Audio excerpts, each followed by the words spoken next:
जय माता दी। Hello friends, कैसे हैं आप सब। हमारे चैनल को आपने जो अपने दिल में स्थान दिया उसके लिए बहुत बहुत धन्यवाद। दोस्तों, क्यों मनाते हैं नवरात्रि, जानने के लिए देखें भारतवर्ष तक।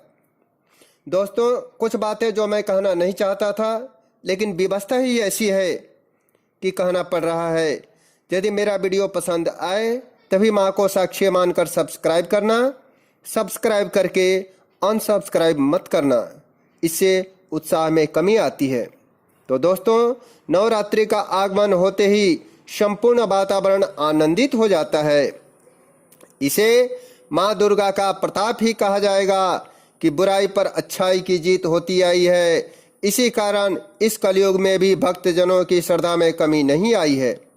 भारत में माँ का आस्थान सर्वोप्रिय है। साल में होने वाले 2 नवरात्रि को लोग उमंग और उत्साह के साथ मनाते हैं। माँ भी अपने भक्तजनों की सभी मनोकामनाएं पूर्ण करती हैं। बहुत कम लोगों को ज्ञात होगा कि एक साल में नवरात्रि के 4 बार पड़ते हैं। प्रथम मास चैत्र में, पहले नवरात्र चौथे मास आषाढ़ में, दूसरी नवरात्र आश्विन माह में, शारदीय नवरात्र और माघ माह में गुप्त नवरात्र।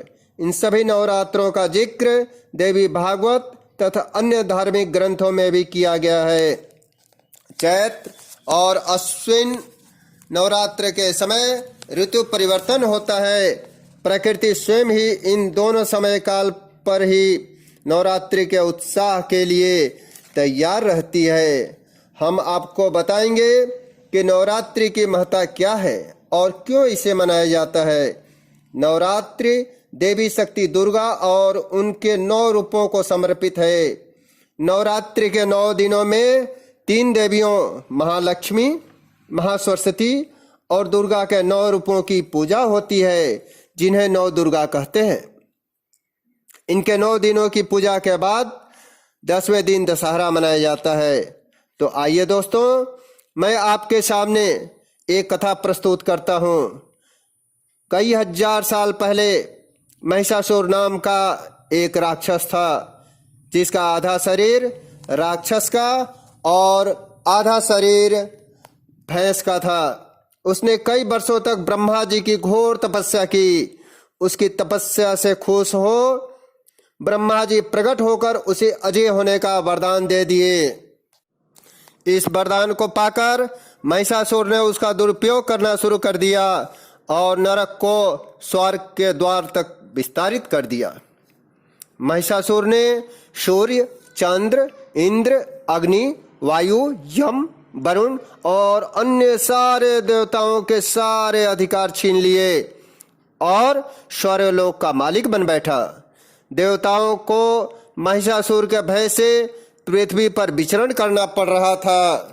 तब सभी देवता मिलकर ब्रह्मा, विष्णु की शंकर के शरण में गए। तब महिषासुर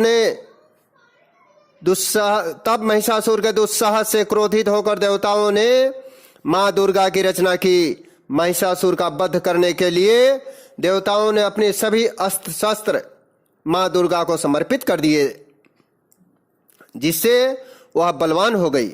9 दिनों तक उनका महिषासुर से संग्राम चला था और अंत में महिषासुर का वध करके माँ दुर्गा महिषासुर मर्दनी भी कहलाई। दूसरी कथा के अनुसार श्री राम और रावण द्वारा माँ चंडी देवी को प्रसन्न करने की बात आती है। तो दोस्तों, इस कथा के अनुसार लंका युद्ध में ब्रह्मा जी ने श्री राम से रावण युद्ध के वध के लिए चंडी देवी का पूजन कर देवी को प्रसन्न करने को कहा और विधि के अनुसार चंडी देवी और चंडी पूजन और हवन हेतु दुर्लभ 108 नील कमल की व्यवस्था भी करा दी। वहीं दूसरी ओर रावण ने भी अमरत्व प्राप्त करने के लिए चंडी पाठ प्रारंभ कर दिया। यह बात पवन के माध्यम से इंद्रदेव ने श्री राम तक पहुंचवा दी। इधर रावण ने मायावी तरीके से पूजा स्थल पर हवन सामग्री में से एक नीलकमल गायब करा दिया, जिससे श्री राम की पूजा बाधित हो जाए। श्री राम का संकल्प टूटता नजर आया। सभी में इस बात का भय व्याप्त हो गया कि कहीं माँ दुर्गा कुपित न हो जाएं। तभी श्री राम को याद आया कि उन्हें कमल नयन नवकंज लोचन भी कहा जाता है, तो क्यों न एक नेत्र को वह माँ की पूजा में समर्पित कर दें। श्री राम ने जैसे ही त्रिण से अपने नेत्र को निकालना चाहा, तभी माँ दुर्गा प्रकट हुई और कहा कि वह पूजा से प्रसन्न हुई और उन्होंने विजय श्री का आशीर्वाद दिया। दूसरी तरफ रावण की पूजा के समय हनुमान जी ब्राह्मण बालक रूप धारण कर पहुंच गए और पूजा कर रहे ब्राह्मणों से एक श्लोक ज्यो जया देवी भूति हरणी में हरणी के स्थान पर करणी उच्चारित करवा दिया। तो दोस्तों, हरणी का अर्थ होता है भक्त को पीड़ा हरने वाली और करणी का अर्थ होता है पीड़ा देने वाली। इससे माँ दुर्गा रावण से नाराज हो गई और रावण को श्राप दे दिया। रावण का सर्वनाश हो गया। माँ दुर्गा आप सभी की मुरादें पूरी करें। इसके साथ ही जय माता दी। धन्यवाद।